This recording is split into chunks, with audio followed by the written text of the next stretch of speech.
అనకొండగట్టులో ఈ శివాలయం ఉంది అని మీలో ఎవరికైనా తెలుసా?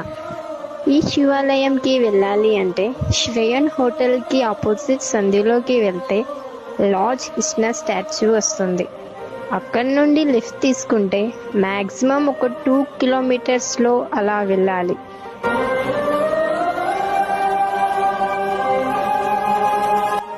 తర్వాత మళ్ళీ లిఫ్ట్ తీసుకుంటే మనకి ఈ శివాలయం కనిపిస్తుంది.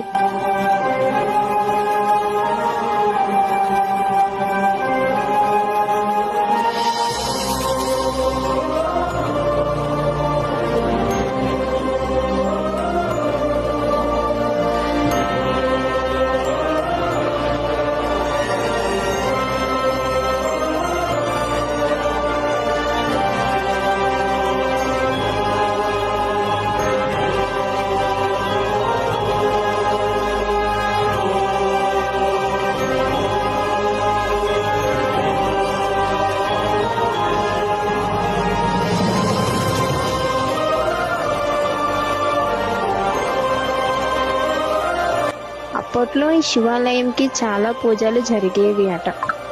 మరి ఇప్పుడు ఎందుకు ఇలా ఉందో, ఎందుకయిందో మీలో ఎవరికైనా తెలిస్తే కామెంట్ చేయండి. Do follow the more videos. Thanks for watching it.